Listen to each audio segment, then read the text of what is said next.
오늘은 창세기 7장 1절에서 24절의 말씀입니다.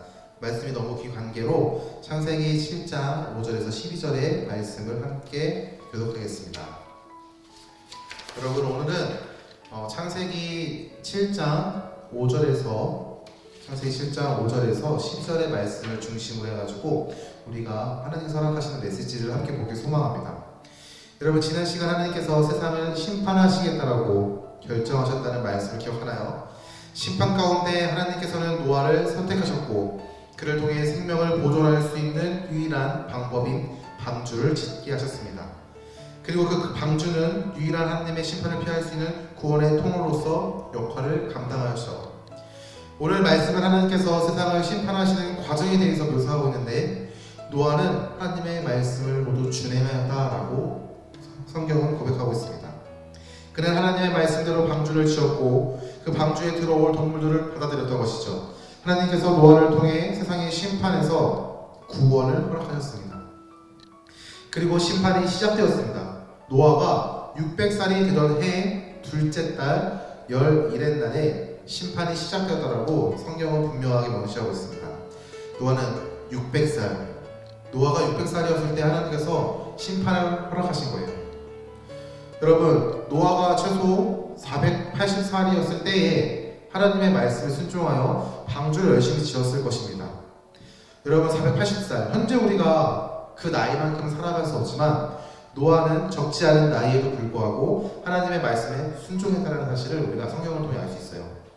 그 나이가 신학적으로 어떤 의미를 지니고 있는지 그것을 분명히 알 수 없지만 하나님께서 심판을 결정하시고 120년이라는 시간을 유예해 주셨으니까 노아는 최소한 480살이던 때부터 하나님의 말씀에 순종함으로 하나님께서 허락하신 그 유일한 구원의 길인 방주를 만들었을 것입니다.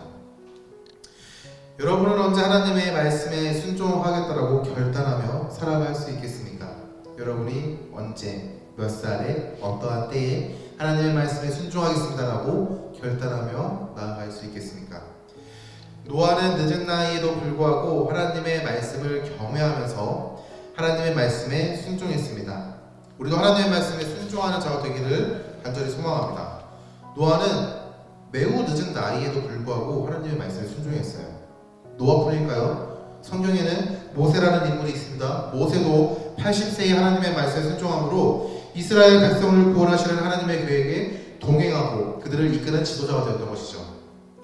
아브라함도 75세라는 나이에 하나님의 말씀에 순종하여 자기 고향과 친척과 아버지의 집을 떠나 하나님께서 약속하신 그 약속의 땅을 향하여 걸어 나아갔습니다.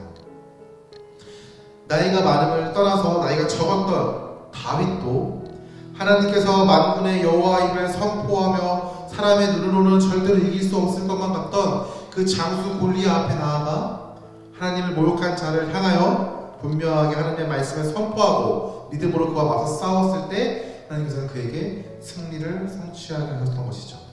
여러분, 하나님의 말씀에 순종하는 것은 나이와 신분과 능력에 상관이 없습니다. 어떠한 조건이 충족되어야만 우리가 하나님의 말씀에 순종할 수 있다고 말하는 것은 그것은 교만이에요.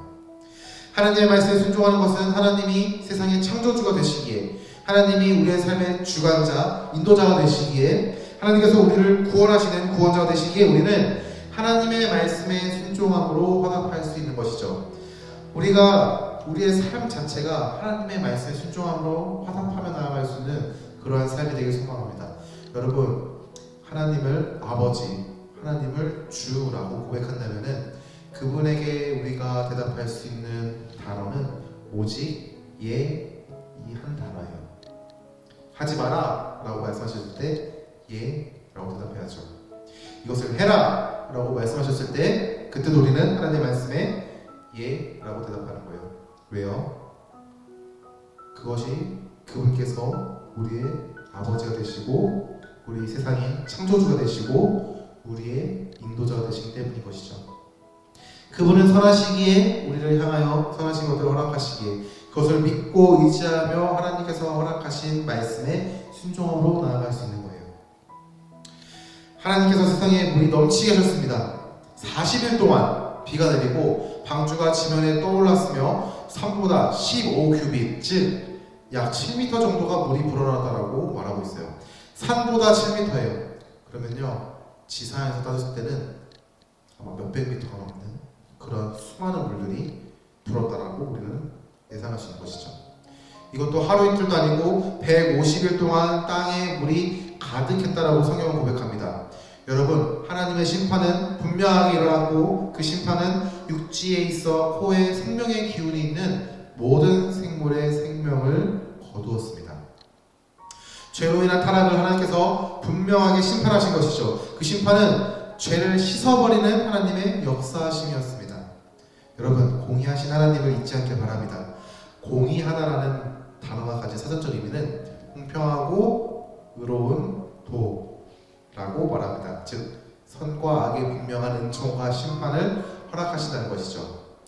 우리가 공의하신 하나님을 잊으면 우리는 죄 앞에서 두려움을 갖지 못합니다. 죄가 두려워서 그 죄를 두려워하는 것이 아니라 죄를 심판하시는 하나님을 두려워하기에 우리가 죄 앞에서 두려움을 갖게 되는 것이죠.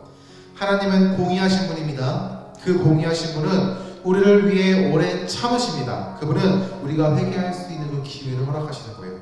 그러한 하나님의 선하심을 바라볼 수 있기를 간절히 소망합니다. 물이 넘칠 때에 하나님께서 노아와 노아의 가족들을 방주에 들어가게 하시고 문을 닫으셨습니다. 하나님의 손길을 은혜로 구원받은 자와 심판받는 자를 분명하게 나누신 것이죠. 공의하신 하나님을 바라보길 소망합니다. 죄 앞에 우리가 두려움으로 반응할 수 있는 그 이유는 하나님의 공의 때문인 것이에요. 더 나아가 우리가 하나님의 은혜를 잊지 않게 바랍니다. 앞서 말한 바와 같이 하나님의 손길로 심판과 구원이 구별되었습니다. 방주 밖은 심판이지만 방주 안은 구원이었습니다. 하나님의 구원이 방주에 임했습니다. 그 방주는 단순한 생명을 보존하는 장소를 넘어 하나님의 은혜를 상징하는 그러한 장소가 된 것이죠. 여러분, 하나님의 은혜로 우리가 구원받았다는 그 사실 100번, 1000번, 만번을 강조해도 여러분들의 귀에 딱지가 않도록, 여러분들이 지겨울 정도로 그렇게 강조해도 더 강조해도 부족함 없는 그 한마디가 우리가 하나님의 은혜로 구원받았다는 사실이에요.